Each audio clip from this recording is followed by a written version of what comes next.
sí han logrado algunas cosas ínfimas, y esa cosa ínfima que han logrado es que la represión no sea todavía mayor. Yo, por ejemplo, creo que la única explicación de que María Corina Machado y Edmundo González no hayan sido detenidos por la dictadura en este momento es que es posible que eso haya sido una línea roja que estos tres mandatarios hayan puesto en esa negociación, porque hace una semana era inminente, era cuestión de horas la detención de María Corina Machado y de Edmundo González.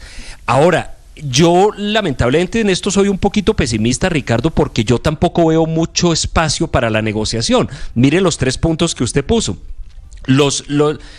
Casi todos los escenarios de la negociación conducen de una u otra manera a que Maduro se vaya del poder. Maduro y Diosdado Cabello y Vladimir Padrino y todo ese montón de gente. Parecería que no hay ninguna posibilidad de que estén dispuestos a hacerlo, ni con un conteo internacional de actas, incluso en la hipótesis de repetición de las elecciones. Si las elecciones se repiten limpiamente, es obvio que ellos van a perder y se van. Y entonces, ¿qué nos queda? Porque esto de darles una salida digna parece que estaba pactado en los acuerdos de Barbados y por alguna razón pues a ellos no les incentivó lo suficiente para dejar el poder, de modo que esa parte es misteriosa, Ricardo, pero pues yo en esto sí veo un panorama un poco pesimista. Pues estaremos pendientes de lo que ocurra con esas Ricardo, posibles negociaciones. Héctor, 9-2 minutos para finalizar. Hace como un año, o yo no sé cuándo comenzaron estas negociaciones que a veces se hacían en México con la oposición, que derivaron además en el error de los Estados Unidos de entregar anticipadamente a Alex Saab a cambio de nada, a cambio de unas promesas que después no tenían cómo verificarse ni hacerse cumplir. En fin, el propósito de eso en ese momento, de esas conversaciones, era que hubiera en Venezuela unas elecciones transparentes, verificables, etcétera. Ese era el propósito. Ese propósito no se logró y se aceptó en una cosa que es discutible si se ha debido o no aceptar. Se aceptó participar en unas elecciones amañadas. Las elecciones siempre fueron amañadas, siempre estuvieron amañadas, siempre estuvieron bajo el control de Maduro. No permitieron que las personas que querían ser candidatas se postularan y se presentaran como candidatas, y por eso María Corina Machado no pudo ser candidata. No permitieron que las personas, los ciudadanos venezolanos, votaran completos. Solo pudo votar 2/3 del censo electoral del censo electoral real. Dejaron por fuera al menos a 5 millones de votantes, de las personas que han tenido que salir de Venezuela. No había una autoridad electoral independiente, no se permitió veeduría internacional. Es decir, que la oposición venezolana aceptó participar en unas elecciones amañadas. Y ahora pues tenemos el resultado de unas elecciones de esas características, que es que quien las controla no acepta el resultado o se lo inventa como se lo está inventando. ¿Qué puede venir ahora? ¿Cuál puede ser el tercer paso? Pues yo digo, si el resultado de todo esto que hemos hecho y de lo que ha pasado y de la muestra además de voluntad muy mayoritaria de los ciudadanos venezolanos que sí pudieron votar para que se vaya Maduro, es que ahora sí tengamos unas elecciones transparentes, pues no me parecería un mal resultado. Claro, el ideal sería que se aceptara por parte de Maduro el resultado de las elecciones que ya pasaron, pero pues eso Héctor, no parece posible. Que va a volver a aceptar las nuevas? ¿Quién dice que va a aceptar las nuevas? Si ya traicionó una vez, si ya engañó una vez, Héctor. Pero no solo eso, Alberto. Pues eso ¿va a aceptar una veeduría real de las elecciones? Pues eso es lo que tendríamos que ver cómo Héctor, se garantiza, Ricardo. Yo le puedo dar un dato. Había 800 veedores internacionales. Todos, sin excepción, de partidos políticos de izquierda de todo el mundo. No permitieron la llegada de ninguna persona que fuera de centro o de derecha. Es decir, todo el aparato las estaba elecciones montado fueron como fueron.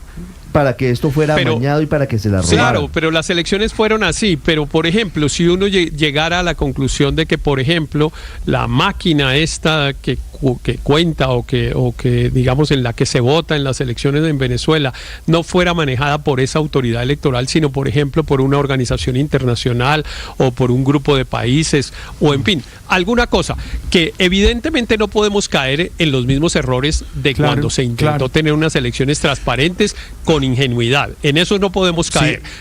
Tendríamos el siguiente paso posible es acepte que ahora sí haya unas elecciones con esas características con las que la queríamos. Y yo insisto, a mí ese no me parecería un mal resultado, porque evidentemente si hay unas elecciones de esa manera, pues salimos de Maduro en 4 meses y de manera incruenta. A mí lo que me preocupa es que la otra posibilidad para salir de Maduro es el levantamiento popular, y eso desgraciadamente es muy doloroso. Santiago, yo quiero Héctor agregar sí que una cosa es elecciones amañadas, una cosa es que las condiciones estuvieron siempre en contra de la oposición y la oposición siempre estuvo claro, y otra cosa es que el resultado que se muestre y las actas que tiene la oposición muestren todo lo contrario. No, pues que se la robaron, eso es otro nivel distinto. Una cosa es que haya unas elecciones con la cancha desnivelada, y otra cosa es que se roben las elecciones. Claro. Ese es un punto diferente. Con todo y la cancha desnivelada. Paola, 6 minutos. No, pues es que imagínese otras elecciones. De hecho, ahí ya se preguntaría uno si haría bien o no la propia oposición venezolana en presentarse otra vez para que podamos terminar en un espectáculo similar al que ya estamos viviendo. Esto termina dividiendo de nuevo a la oposición, porque van a decir unos que dicen, ¿para qué vamos a volver a un escenario en el que otra vez está en duda la aceptación de los resultados? Esto ya ha pasado. ¿Ya qué? Sí, es que una vez es aprendizaje y 2 veces es estupidez. Que convocar nuevas elecciones es funcional al régimen. Le sirve al régimen. Obvio, y eso es haciéndole el juego, presentándose precisamente, ahí ya estamos en esa pregunta. Ahora, lo que sí es cierto es que esto terminaría como con un levantamiento popular. No sé si usted vio lo que estaba pasando ayer en Bangladesh. Imagínense que a mí me da por meterme a la prensa internacional, al New York Times, al Washington Post, y yo me dije, esto va a estar desplegado todo Venezuela. No, solamente Bangladesh. Hablando de Bangladesh, que tumbaron y se cayó la primera ministra que llevaba 15 años atornillada en el poder, que había acabado de hacer fraude en enero de este año para reelegirse en un 5º mandato en las elecciones, que fueron fraudulentas, lo misma cosa, reconteo de votos, todo amañado, todo rarísimo, en fin, bla. ¿Y cómo se cae? Porque el movimiento estudiantil, que aquí no lo veo, es cierto que hay jóvenes, que además hay jóvenes desaparecidos y todo, pero no como un movimiento como tal. No, Paola. El movimiento estudiantil tumba finalmente y sale a las calles, fíjese, y a la señora primera ministra de Bangladesh le toca coger un helicóptero porque se le metieron al palacio. Hay 91 menores de edad detenidos en Venezuela. Claro. 91 menores de edad. Y hay una cantidad indeterminada de universitarios capturados. La UCB, sí, pero no hay ejemplo, un movimiento que usted vea. Es que sabe que hizo el movimiento estudiantil. Hay muchos detenidos. Sí. Es que la represión. Pero ¿sabe qué hicieron en Bangladesh? Se tomaron el palacio. Entraron al palacio. A la señora le tocó salir en helicóptero. En helicóptero. Paola. Bueno, 15 años, pero igual. Hacen una caricatura de unas elecciones, un espectáculo, una puesta en escena de unas elecciones supuestamente transparentes, que no hay tal, obviamente. Y obviamente la señora se atornilló por un 5º mandato y finalmente la terminan tumbando meses después. Eso sí funcionaría, un levantamiento popular de ese tamaño, donde ya son ríos y ríos. Lo que pasa es que un levantamiento popular deja mucha sangre. Pero es decir, es muy fácil. Perdónenme, pero es que hasta eso lo han intentado en Venezuela. Es que ustedes hablan como si eso nunca hubiera pasado. Me muero de la pena. En 2002, en el fallido golpe de Estado de Hugo Chávez, hubo una marcha multitudinaria con varios muertos. Se intentó en el 2014 por parte de Leopoldo López. Se intentó en 2019. Se ha intentado por lo menos 3 veces. Y la respuesta ha sido la represión más brutal del régimen. Ricardo, veremos qué pasa en esta oportunidad. Mire, pero hay documentos. No es falta de voluntad de la gente en las calles. Ricardo, extraña uno el movimiento universitario colombiano no protestando ante 91 estudiantes universitarios detenidos ilegalmente en Venezuela. Obviamente ahí hay asuntos ideológicos que lo evitan. Mara Camila, 9 minutos. Fíjese que a propósito de la discusión del movimiento estudiantil, Ricardo, hay un documento muy interesante. Es la película en Netflix basada en hechos reales de lo que está ocurriendo en Venezuela, que narra la historia. Simón, que fue narra la que citó la senadora Cavalli, por la que le responde el presidente Petro diciendo es una escena de una película, lo que no quiere decir que no haya ocurrido, que no sea basada en hechos reales. Pasó en Venezuela y cuenta la historia de estudiantes que se levantaron contra el régimen de Nicolás Maduro, cómo terminaron exiliados, algunos presos, otros muertos y otros incluso, Ricardo, perdiendo, por ejemplo, la visión por ataques de la Guardia Venezolana en respuesta a salir a las calles simplemente a protestar por la represión. En cualquier caso, así se mantenga Nicolás Maduro en el poder, hoy no tiene el apoyo popular. Y sin apoyo popular, las cosas difícilmente van a salirle bien. En cuestión de meses, incluso cuando menos se espere, podría terminar fuera del cargo. Una pausa y regresamos en Mañanas Blue.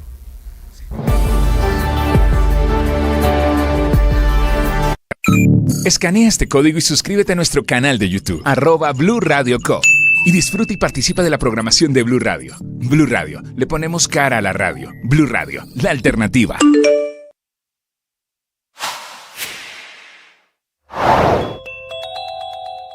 ¿Qué falta para que suspendan las órdenes de captura a los integrantes del Clan del Golfo para que se lleve a cabo el diálogo que propone el presidente Gustavo Petro?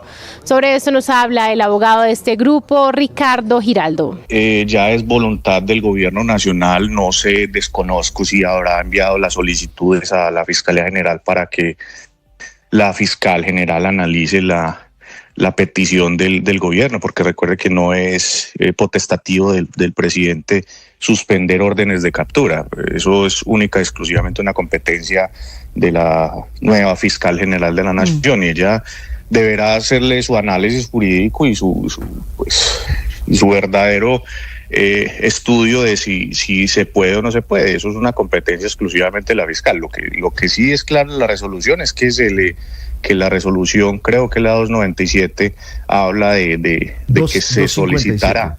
La 257. Pero hubo una del 22 de julio que es donde expresamente dice que se va a solicitar a la Fiscalía General de la Nación la suspensión de las órdenes de captura que haya lugar. Suscríbanse a nuestro canal de YouTube para acceder a este y más contenidos. En Blue le ponemos cara a la radio.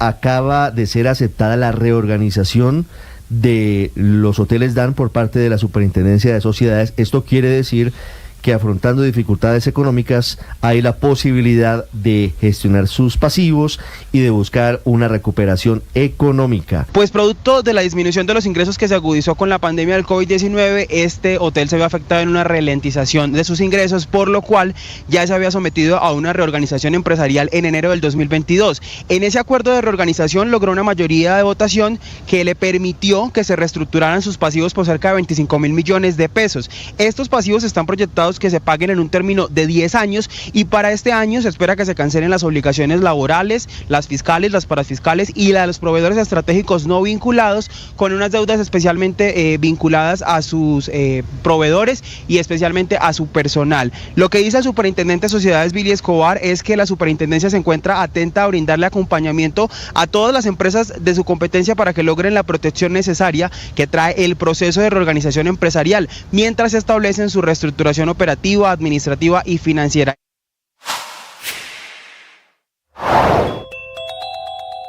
Completamos 9 días de incertidumbre política en Venezuela y en el continente, sin una salida diplomática a la vista y sin conocer por parte del Consejo Nacional Electoral, que controla Nicolás Maduro, las actas que certificarían el cuestionado triunfo de Maduro sobre Edmundo González Urrutia en las elecciones presidenciales del pasado 28 de julio. Hay muchas noticias que tienen como origen Venezuela. El presidente Gustavo Petro finalmente anoche, a través de sus redes sociales, advirtió que si no hay un acuerdo entre la oposición y Maduro, primero había escrito entre la oposición y el gobierno de Venezuela, lo que vendrá para América Latina, dice el presidente Petro, es un nuevo éxodo y una guerra. El régimen de Maduro quiere presos, qué duda cabe, a María Corina Machado y a Edmundo González Urrutia. La fiscalía, encabezada por Tarek William Saab, un chavista y madurista de pura cepa, les abrió investigación penal por pedirle a los militares que se pongan al lado del pueblo ante las denuncias de fraude en las elecciones presidenciales. Un comunicado muy duro que ayer emitieron María Corina Machado y Edmundo González, en el que González Urrutia firma como presidente electo de Venezuela.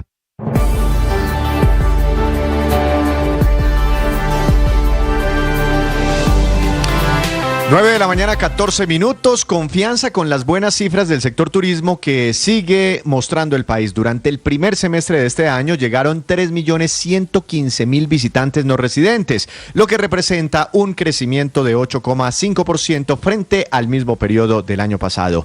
De esta cifra, el total de extranjeros no residentes llegó a 2.144.765, lo que representa un incremento del 11,1%. Los principales países países de procedencia de los extranjeros no residentes fueron Estados Unidos, 28,2%, México con el 8% y Ecuador, desde donde llegan también el 8% de los visitantes, mientras que países como Costa Rica registraron un crecimiento sustancial del 51,3% del número de visitantes. En cuanto a las regiones preferidas por quienes nos visitaron en este primer semestre, Bogotá recibió casi el 37% de los extranjeros no residentes, seguida por Antioquia 27,6% y Bolívar con el 20%. Estas son cifras del Ministerio de Comercio, Industria y Turismo. En materia de conectividad, según el más reciente informe de la Aeronáutica Civil, se vio un crecimiento de casi el 17% durante el primer semestre en el número de pasajeros movilizados por los principales aeropuertos del país.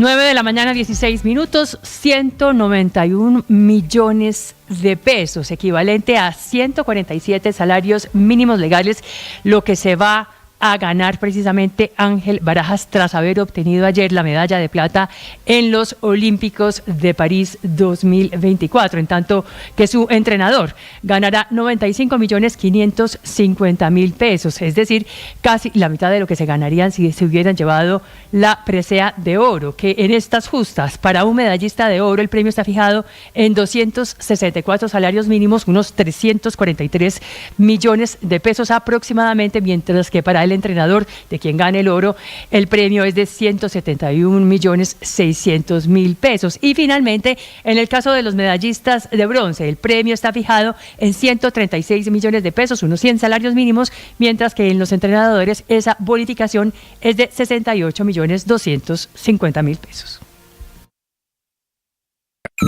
Escanea este código y suscríbete a nuestro canal de YouTube, @Blue Radio Co. Y disfruta y participa de la programación de Blue Radio. Blue Radio, le ponemos cara a la radio. Blue Radio, la alternativa.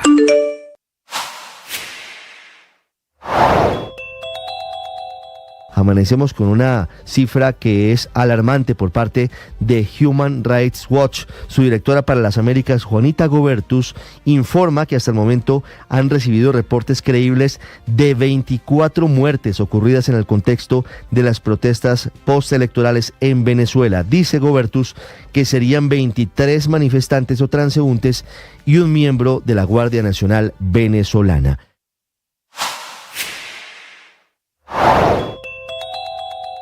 El presidente Gustavo Petro abre la puerta para un diálogo social y jurídico con el Clan del Golfo. El abogado de este grupo, Ricardo Giraldo, nos cuenta en qué consisten estos diálogos. La verdad, pues los diálogos sociojurídicos es lo que vamos a tratar de entender con el gobierno nacional, los que hacen parte del ejército gaitanista, el Estado Mayor, y nosotros desde la parte jurídica a ver qué es lo que al gobierno llama como diálogos sociojurídicos. Porque en las resoluciones se hablan, son actos administrativos, pero hablan de sometimiento y ellos han sido muy claros en que no va a haber sometimiento para ellos porque creen, y con eso coincido en que la solución al conflicto armado interno colombiano no se resuelve con el sometimiento. Si así fuera, pues hace muchos años se hubiera acabado el conflicto. Estamos a la espera a ver de qué habla el gobierno de diálogos sociojurídicos, pero si hay algo, Ricardo, que es muy importante, por lo menos se abre la puerta para que se sienten las partes, se sienten, se miren a la cara qué propuestas son las que tiene el ejército gaitanista, cuáles propuestas tiene el gobierno nacional y que puedan avanzar hacia un proceso de paz que de verdad sea estable y duradero. Sigan esta entrevista en nuestro canal de YouTube. En Blue le ponemos cara a la radio.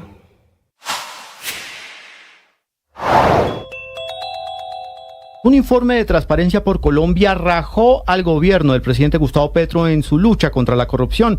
Tras 2 años de mandato, el escándalo de corrupción en la Unidad Nacional de Gestión de Riesgo y el saqueo de miles de millones de pesos en esta entidad, en lo que la Fiscalía denominó una empresa criminal, marcó la gestión del gobierno del presidente Gustavo Petro.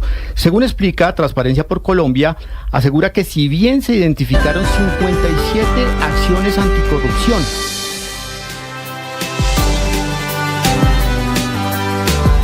9:20, accidente de Nairo Quintana en carreteras de España, Juan Camilo. Sí, señor, en la antesala de lo que será la Vuelta a España, la última grande de la temporada, se corre la Vuelta a Burgos. Hoy es la segunda etapa, allí está Nairo Quintana, el hombre colombiano del Movistar, y hubo una caída iniciada por él, fue masiva, pero él fue el primero que cayó, 3 ciclistas le pasaron por encima, hay que esperar el parte médico oficial del Movistar. Una pronta recuperación para Nairo Quintana.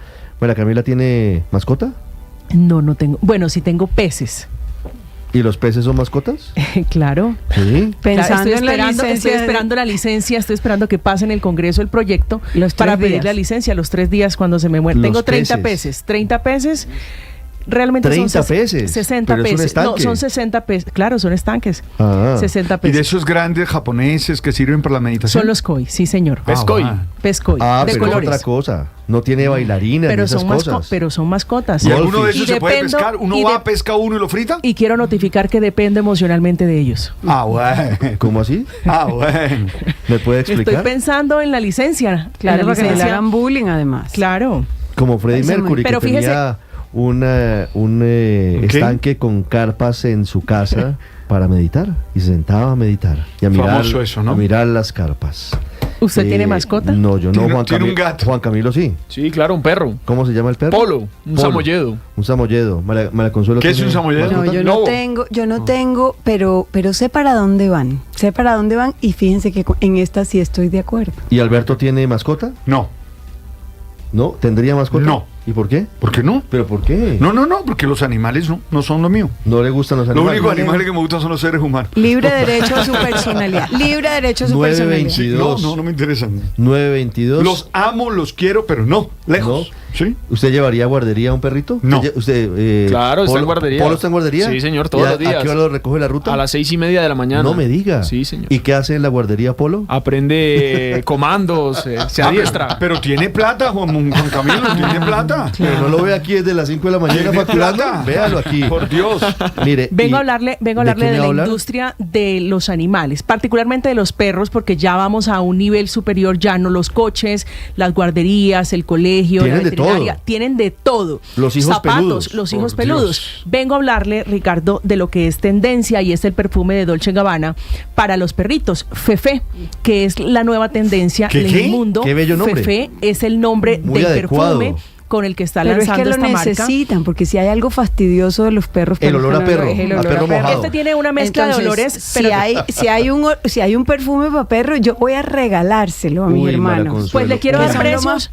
Le quiero dar precios para ver si se anima a regalárselo. No se metan en líos. No se metan en líos, que hablar mal de los perros es un delito en este país. 99 euros aproximadamente, es una botella verde, muy bonita la presentación. 99 euros por el perfume para el perro. Por el perfume para el perro, unos $109, y si lo convertimos a peso colombiano, unos 436,000 pesos, ya les hice. Entonces lo voy a reconsiderar. Esperaré por marcas nacionales. Yo creo que es como de litro la botella, pero es una presentación bellísima, y el video con el que están promocionando también es muy bello, porque aparece Fefe, que es el perrito con el que están promocionando, no sé qué raza es ese perro. Pero French Poodle. Dígale a Juan Camilo, que es experto en temas caninos. Pero fíjese que la presentación para quienes tienen mascotas, para quienes se quieran sentir identificados con esta fragancia, que es olor a sándalo, tiene muchas fragancias. Enrique le tiene pregunta. Pero es urgente el perfume de perro. Enrique le tiene pregunta. Es muy fastidioso el olor a perro. Enrique. Tengo pregunta porque, el precio me parece como de fragancia, como de Chanel número 5, pero quiero decir, ¿es compatible con los seres humanos? ¿Uno se puede poner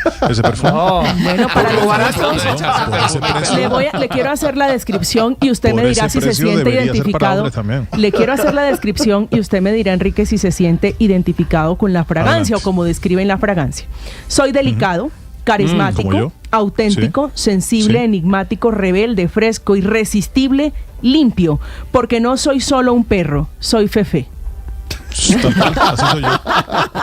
Es un caniche. La raza es caniche. ¿La raza? Sí, un caniche toy. ¿Me puede dar detalles de esa raza, por favor? Pequeño, yo marrón. Tenía uno, me tocó extraditarlo a Ibagué por mal comportamiento. Un caniche café, entre café con caramelo. Sí. Pero se comportaba ¿Juguetón, muy mal bonito? y me tocó muy juguetón, demasiado. y necio para hacer las cosas. Pero debe pasar calor fuera. en Ibagué. Y se fue para Ibagué extraditado. Tiene aire acondicionado. No, él le puso aire acondicionado. Es compatible con la tarifa de la luz. 9.25. Pero me extraña porque el Vamos modelo. a usar Fefe todos. Porque el modelo del comercial es juicioso. Se deja peluquear, se deja acariciar, Ahora, se deja echar el perfume.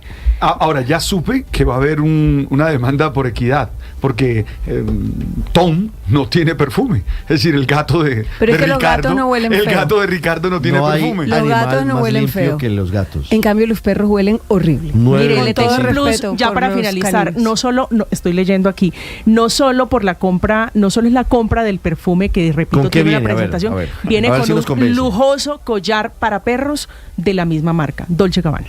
Ah, bueno. A Dolce Gabbana. Sí, claro, no, eso no es. No, Ese es el perfume mío, imagínese. Imagínese usted. Entonces, me tocará comprar el del perro y el de la niña. 9.25 Pero, minutos. Ricardo, ¿pero es Dolce Gabbana de verdad o Dolce Gabbana un poco falsificado? Es de verdad. No, ¿es de verdad? De verdad, del todo.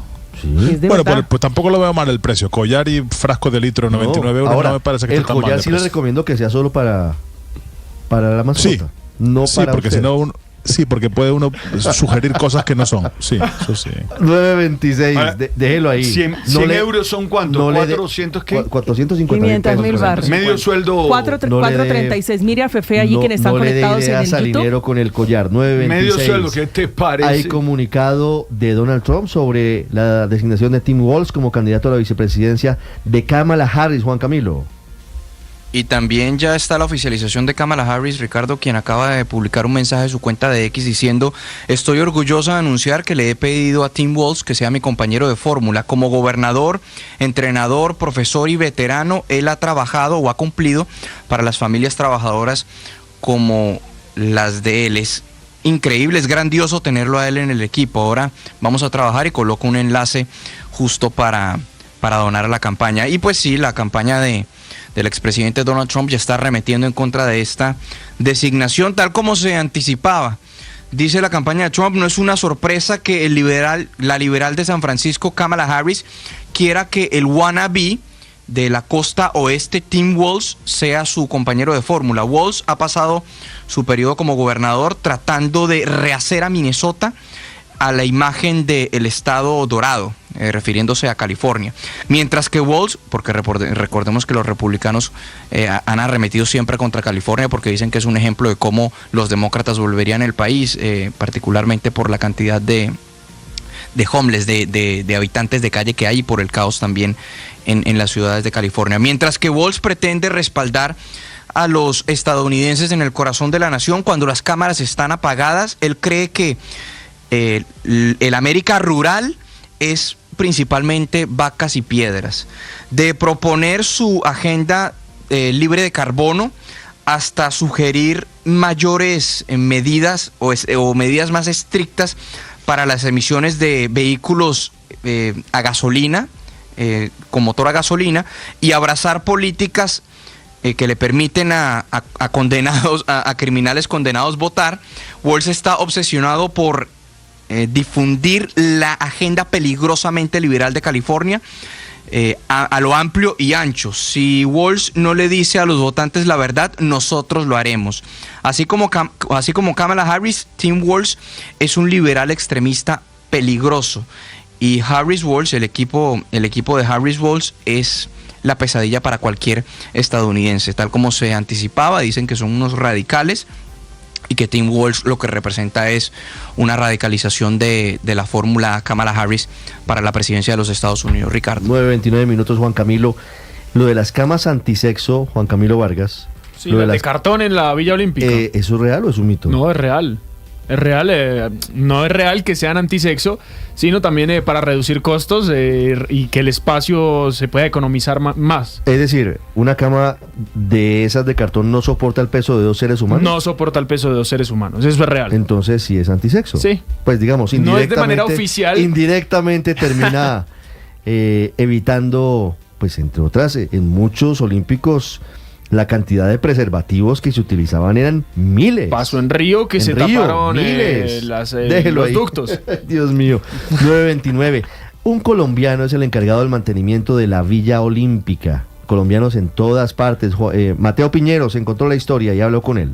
Desde los 18 años, Kevin Granada trabaja en empresas que se dedican al control de plagas en París. Primero fue técnico y después jefe de equipo, y durante la pandemia decidió crear su propia empresa. Como todos en el COVID, todo el mundo quiso hacer como cosas diferentes y abrir la empresa, y ya estamos en el 4º año y gracias a Dios nos va bien. Ya somos casi 10 y es una pequeña empresa familiar. La Villa Olímpica de los deportistas que compiten en París queda en Saint-Denis. Allí también vive Kevin y lo conocen por su trabajo con la alcaldía y la policía.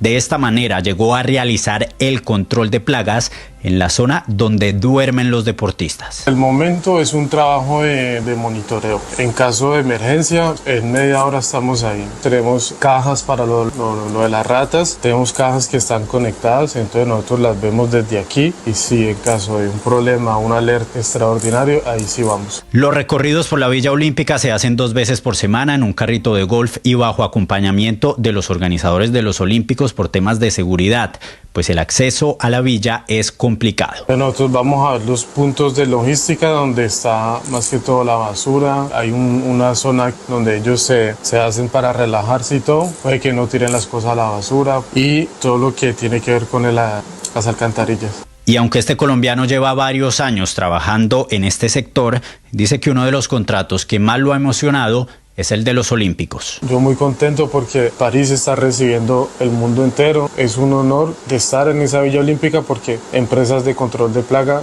en el mundo que van a entrar ahí solo somos nosotros. La Villa Olímpica después de los Juegos se convertirá en un sitio residencial en París, y por eso una vez acaben las justas, Kevin y su equipo seguirán yendo a este lugar al menos por un año más. Blue Radio. Escanea este código y suscríbete a nuestro canal de YouTube, @Blue Radio Co. Y disfruta y participa de la programación de Blue Radio. Blue Radio, le ponemos cara a la radio. Blue Radio, la alternativa. La experiencia espiritual es una oportunidad para descubrir todo lo bueno que hay en la vida. No solo para reconciliarnos con lo mejor de nosotros mismos, sino con lo mejor de las personas que están a nuestro alrededor, con las bendiciones y las oportunidades que la vida nos permite generar.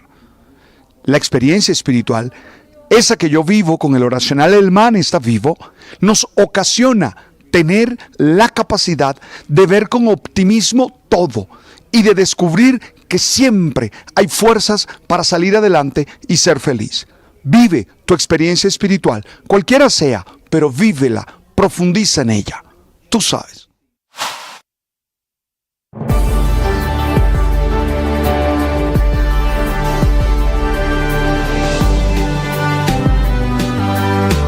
La pasión y la afición en juego y los datos de lo último en deportes se lo presenta Mañanas Blue. Son las 9:33, los deportes en Mañanas Blue. Hablamos de ciclismo porque faltaban 34 kilómetros de la etapa 2 de la Vuelta a Burgos en la previa de la Vuelta a España, cuando el colombiano Nairo Quintana, quien iba en el pelotón, se cayó y 3 ciclistas le pasaron por encima. Toca estar pendientes del estado del hombre del Movistar Team, así lo relataron los españoles. Yo creo que es Simon Carr, el hombre del Education First, que se ha ido al suelo. Vamos a ver. Es Nairo. Yo creo que es Nairo, Nairo es con uno del Lidl. Tira del Lidl. Yo creo que tira yo creo que es a Tao Geigan al que puede tirar, porque los dos. Mira, el del líder, claro, al final arrastra a todos y todo. Fíjate, el del Tudor, cómo ha salido por la parte. Estamos pendientes de la salud del hombre nacido en Cómbita, Boyacá. Y en los Juegos Olímpicos, la jornada para los colombianos inició con los clavados desde el trampolín de 3 metros. Toda la información de Daniel Restrepo y Luis Felipe Uribe desde París con Marcela Monsable. Hola Marce. Hola Juan Camilo, muy buenos días para todos. Las noticias son muy buenas en el complejo acuático aquí en París, porque tenemos semifinalista gracias a Luis Felipe Uribe, que literalmente saltó en grande y avanzó a la siguiente ronda del trampolín 3 metros tras una calificación total de 375.90. El colombiano, luego del cuarto salto, se metió en zona de clasificación y terminó la ronda 6 entre los 18 mejores. Muy emocionado el clavadista, que hace instantes logró su paso directo a las semifinales y además con una motivación extra en las tribunas, su familia. Un orgullo estar aquí, es demasiado inimaginable. Lo que yo pensé que eran unos Juegos Olímpicos se queda muy corto a lo que realmente es. En la misma modalidad, Daniel Restrepo, el otro colombiano, por poco queda en zona de clasificación, terminó con 361.10 de calificación y se despidió de París, pero soñando en grande en los próximos Juegos Olímpicos en 4 años. No es el resultado que en lo personal yo no esperaba. Ese resultado. Hay que seguir trabajando con la cabeza en alto. Se siente como un vacío porque todo ya acabó. Las semifinales masculinas serán mañana en el Complejo Acuático de París, 10 de la mañana hora local, 3 de la mañana hora en Colombia, y ahí estará Luis Felipe Uribe diciendo presente y representando a Colombia. Marcela Monsalve, Blue Radio. Gracias, Marce. En la lucha libre olímpica participó la colombiana Alison Cardoso. La información la tiene Johnson Rojas desde otro punto de la capital francesa. Hola Juan Camilo, muy buenos días. La lucha colombiana se estrenó en los Juegos Olímpicos de París 2024. Alison Cardoso compitió en los 50 kilogramos en la modalidad de libre, enfrentando a la lituana Gabia Delit, quien ganó 6-0. La colombiana quedó muy decepcionada, así lo expresó en el diálogo con Blue Radio. No, pues un combate muy difícil. Hay que llegar a casa, descansar y plantear qué viene ahora. Alison dependía de que su oponente siguiera avanzando en su cuadro, pero cayó frente a la cubana Yusneli Guzmán López. Alison de esta manera se despide del sueño olímpico. Johnson, y también Alexis Cuero estuvo presente en la lucha grecorromana, ¿no? El otro luchador que estuvo presente acá en los Juegos Olímpicos es Jair Alexis Cuero. Perdió su primer combate frente al kazajo Demiu Yatarev, de 34 años, quien estuvo en Tokio y ocupó el 9º lugar en la división de los 77 kilogramos de la lucha grecorromana.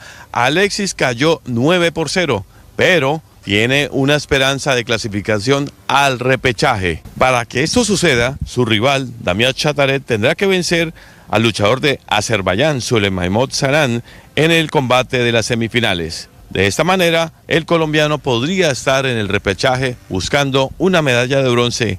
Eso será a partir de las 4 de la mañana del día miércoles. En los Juegos Olímpicos de París 2024, Johnson Rojas, Blue Radio. Gracias, Johnson. Y en atletismo, Evelis Aguilar y Lina Licona perdieron en el repechaje de los 400 metros. Evelis fue séptima en su hit, mientras que Lina fue cuarta, cerrando la participación colombiana en este deporte. Natalia Linares, también en atletismo, se despidió en el salto largo. Con un registro de 6.40, quedó en la posición 22 y no logró clasificar a la siguiente ronda. Y en la modalidad masculina del salto largo, Arnovis Dalmero peleará hoy la final a partir de la 1:15 hora colombiana. El hombre de Ciénaga nos invita a todos a apoyarlo. Muy contento, pues agradecido. Pasamos a la final, que es lo importante, y pues nada, hay que hacer una falencia que tuvimos en la semi, que en la final no va a pasar. Pero en la final ya vamos a darla de todas. Estén pendientes de la final, pues vamos a darla toda. Estaremos muy pendientes a partir de la 1:15 en busca de otra medalla. Y en el fútbol colombiano continúa la fecha 4 de la Liga. Anoche Nacional sumó otro partido sin ganar. Fue frente a Águilas Doradas en el Atanasio Girardot, donde empató a un gol y su arquero David Ospina salió lesionado. El que habló fue el técnico uruguayo Pablo Repeto. Dos tiempos diferentes, uno que fueron un poco mejor ellos, nos llegan y nos están convirtiendo siempre el primer gol, terminamos sometiendo a los rivales, pero no nos alcanza. El otro día nos alcanzó para empatar y hoy es algo parecido también. Y en México, el León de Guanajuato quedó eliminado de la Leagues Cup por penales frente a Colorado Rapids de los Estados Unidos. En los 90 minutos, el gol del club mexicano fue anotado por un colombiano. And here's Alcivar setting it up. It's Moreno. He's in. Moreno!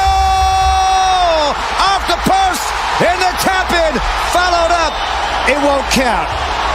Fue Edgar Guerra, el exmillonarios, que aprovechó un contraataque y la metió tras un rebote en el palo. En la tanda de penales, los también colombianos Steven Mendoza y Steven Barreiro cobraron y anotaron, aunque al final fueron eliminados. Y en Argentina, los hinchas de River festejan un regreso.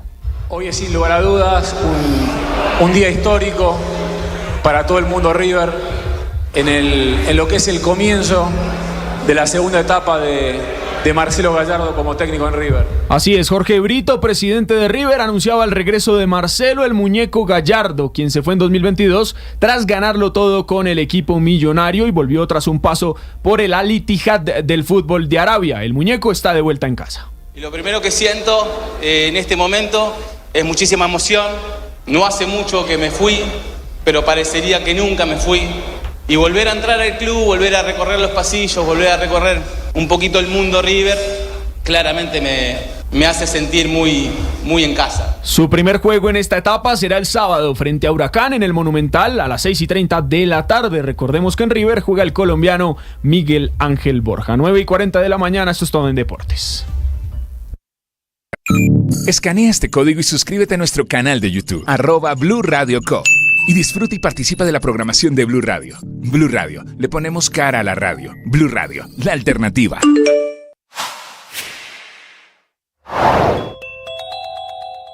¿Qué falta para que suspendan las órdenes de captura a los integrantes del Clan del Golfo para que se lleve a cabo el diálogo que propone el presidente Gustavo Petro? Sobre esto nos habla el abogado de este grupo, Ricardo Giraldo. Ya es voluntad del gobierno nacional, no sé, desconozco si habrá enviado las solicitudes a la Fiscalía General para que la fiscal general analice la petición del gobierno, porque recuerde que no es potestativo del presidente suspender órdenes de captura. Eso es única y exclusivamente una competencia de la nueva fiscal general de la Nación, y ella deberá hacerle su análisis jurídico y su verdadero estudio de si se puede o no se puede. Eso es una competencia exclusivamente de la fiscal. Lo que sí es claro en la resolución es que la resolución, creo que la 297, habla de que se solicitará. La 257. Pero hubo una del 22 de julio que es donde expresamente dice que se va a solicitar a la Fiscalía General de la Nación la suspensión de las órdenes de captura que haya lugar. Suscríbanse a nuestro canal de YouTube para acceder a este y más contenidos. En Blue le ponemos cara a la radio.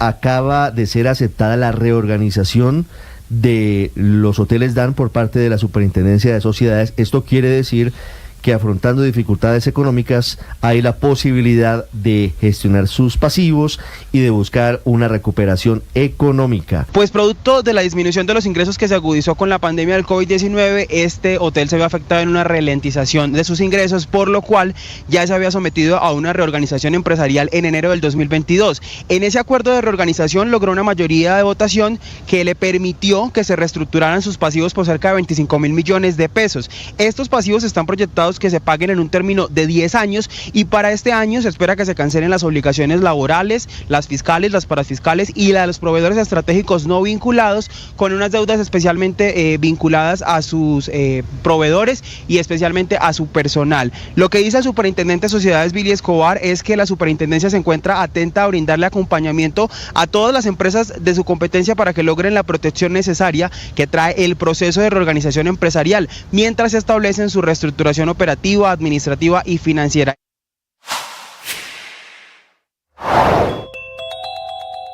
Completamos 9 días de incertidumbre política en Venezuela y en el continente, sin una salida diplomática a la vista y sin conocer por parte del Consejo Nacional Electoral, que controla Nicolás Maduro, las actas que certificarían el cuestionado triunfo de Maduro sobre Edmundo González Urrutia en las elecciones presidenciales del pasado 28 de julio. Hay muchas noticias que tienen como origen Venezuela. El presidente Gustavo Petro finalmente anoche, a través de sus redes sociales, advirtió que si no hay un acuerdo entre la oposición y Maduro... Si acaba de llegar a Blue Radio, esto es lo que está pasando y lo que se ha perdido. Son las 9 de la mañana, 44 minutos. Actualizamos las noticias en Mañanas Blue. Víctora, hay una historia que tiene origen la semana pasada. La semana pasada, por cuenta de unas desavenencias, por decirlo menos, entre el presidente Petro y el presidente de Ecopetrol, Ricardo Roa. Recuerde usted que ellos estuvieron juntos en Florida Blanca, Santander, mirando unos proyectos de energías alternativas, de energías limpias.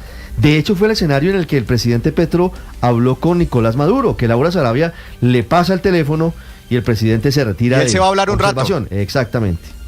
Y después supimos que estaba hablando con el presidente Maduro. Sí, señor. En ese escenario se presentó una situación incómoda. El presidente Petro se puso de muy mal genio con Ricardo Roa porque él, presidente de Ecopetrol, él mano derecha del presidente Petro, porque fue su gerente de campaña, sí señor, le notificó que Ecopetrol había autorizado la compra del 30% de una firma, creo que es una filial de la Occidental Petroleum Company, de la Oxy, Crown Rock. Ya sé para dónde va usted, Ricardo. Eso lo hemos informado aquí abiertamente a nuestros oyentes. Sí, a finales de julio yo les comenté que Ecopetrol estaba evaluando, y lo había anunciado públicamente al mercado, comprar una participación importante de una empresa que se llama Crown Rock, que es filial de la Occidental. De la Oxy, esa empresa, sí, de Occidental, y se conoce como Oxy en los mercados. Occidental Petroleum, es estadounidense.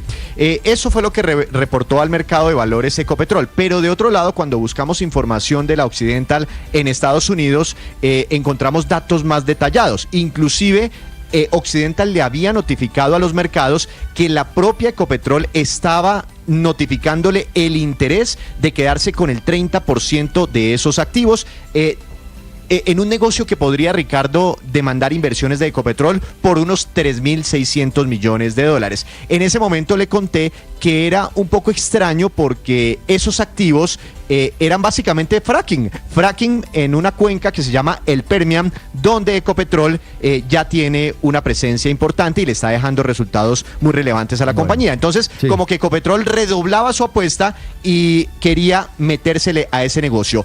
Una semana después, arrancando el mes de agosto, también le informé aquí que ese negocio se había caído, que de un momento a otro Ecopetrol había tomado la decisión de no ir por esos activos de Crown Rock en Estados Unidos. Yo le cuento el entretanto, por supuesto. ¿Qué pasó en la mitad? Que obviamente sería visto como una decisión que es incoherente con la política del gobierno del presidente Petro, que ha dicho no vamos a hacer fracking en Colombia mientras estemos en la presidencia de la República, pero sí estaría adquiriendo Ecopetrol, la principal empresa estatal de Colombia, la principal empresa de Colombia, un negocio de fracking, pero más allá de las fronteras.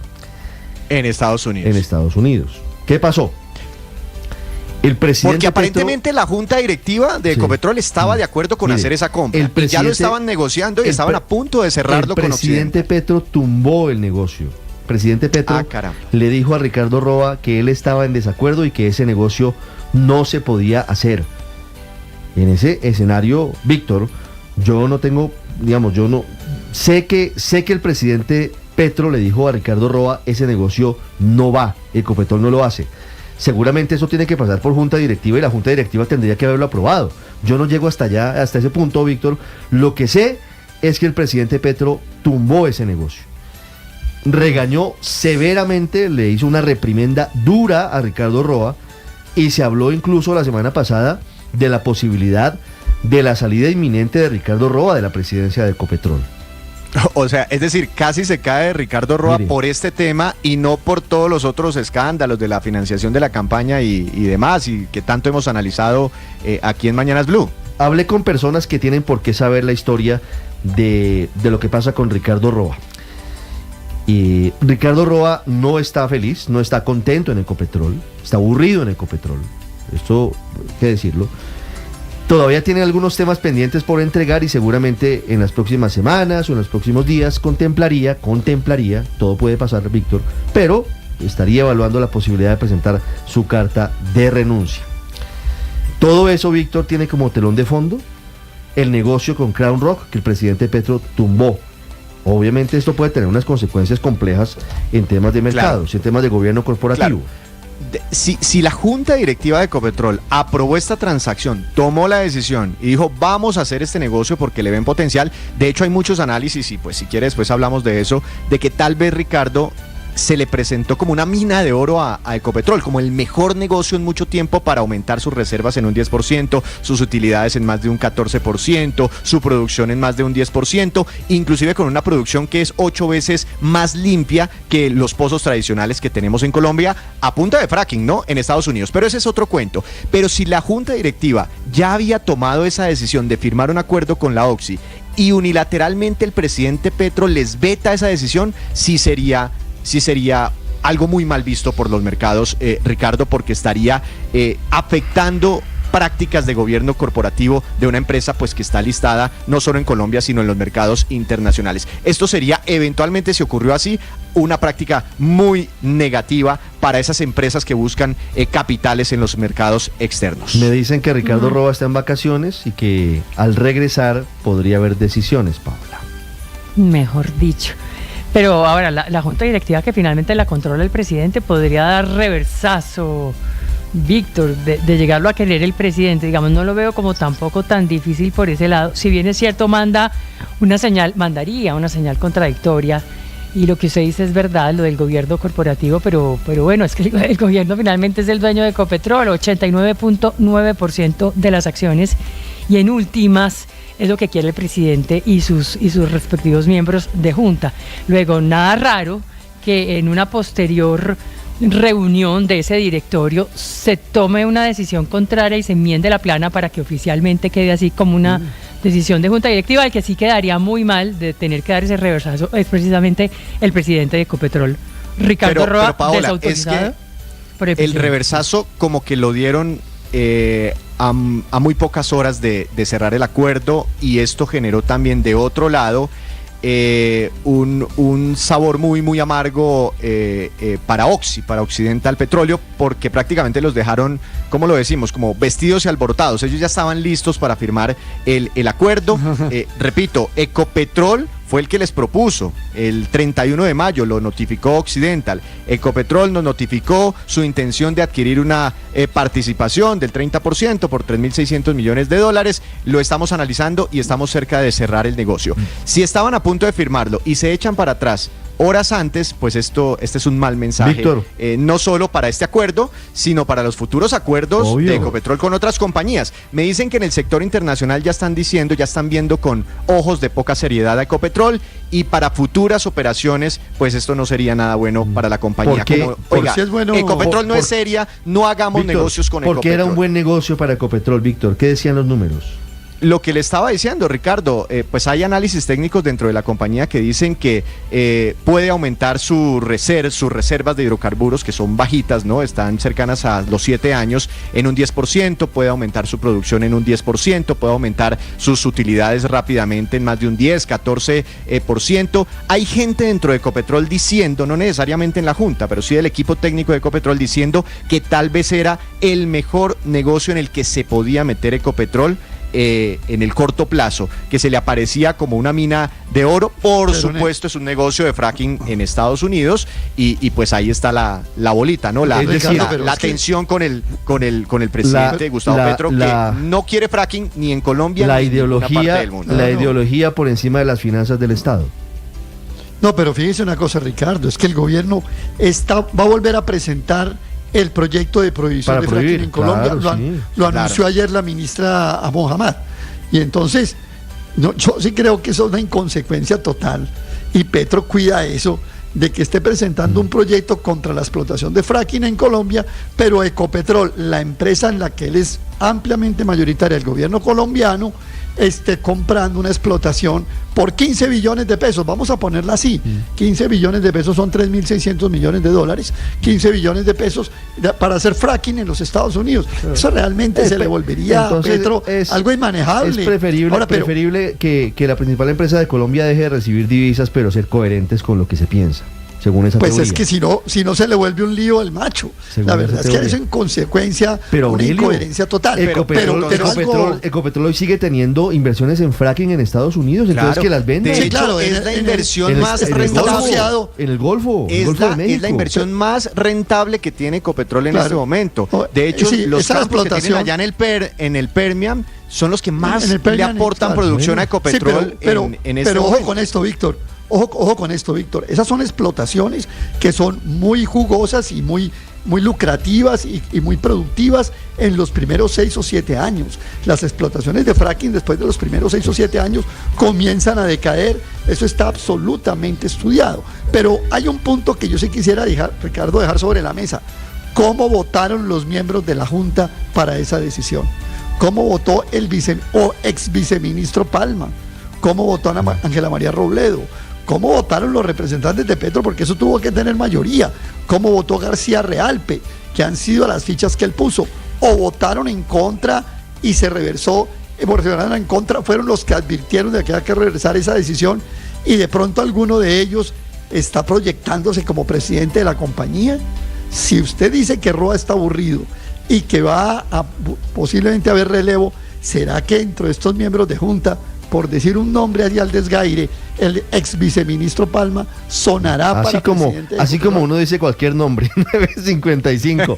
El presidente Petro dijo que quería un obrero en la presidencia de Ecopetrol, y ese obrero, el más cercano hoy a ser presidente de la compañía, por ser el presidente, por ser integrante de la junta directiva, sin duda, es Edwin Palma. O de pronto la junta, Ricardo, se apresuró y empezó a tomar decisiones, a adelantar acuerdos, a adelantar negociaciones sin consultárselo al presidente Petro. Cuando van le voy a la decir decisión en términos definitiva, el coloquiales, que manda en la casa les dice, no señores, le voy a decir chao, en términos coloquiales, apague y vámonos. La juagada se la llevó Ricardo Roa. El vaciado por el presidente Petro por ese tema fue Ricardo Roa, no la junta. 9:56.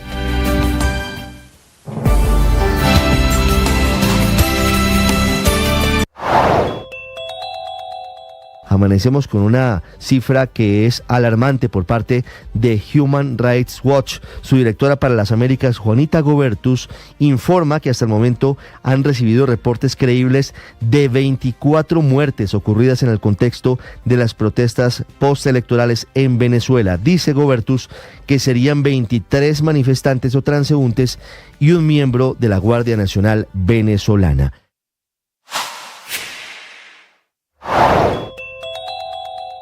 El presidente Gustavo Petro abre la puerta para un diálogo social y jurídico con el Clan del Golfo. El abogado de este grupo, Ricardo Giraldo, nos cuenta en qué consisten estos diálogos. La verdad, pues los diálogos sociojurídicos es lo que vamos a tratar de entender con el gobierno nacional, los que hacen parte del ejército gaitanista, el Estado Mayor, y nosotros desde la parte jurídica a ver qué es lo que al gobierno llama como diálogos sociojurídicos.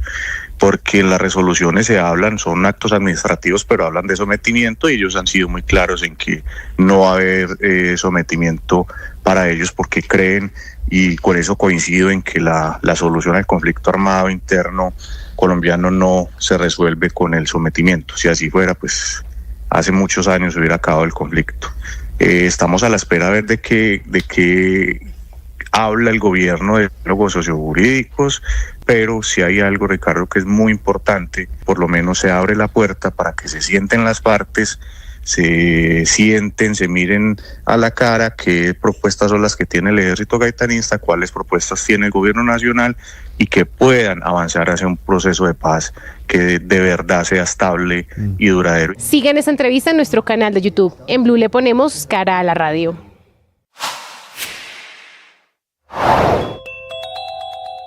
Un informe de Transparencia por Colombia rajó al gobierno del presidente Gustavo Petro en su lucha contra la corrupción. Tras 2 años de mandato, el escándalo de corrupción en la Unidad Nacional de Gestión de Riesgo y el saqueo de miles de millones de pesos en esta entidad, en lo que la Fiscalía denominó una empresa criminal, marcó la gestión del gobierno del presidente Gustavo Petro.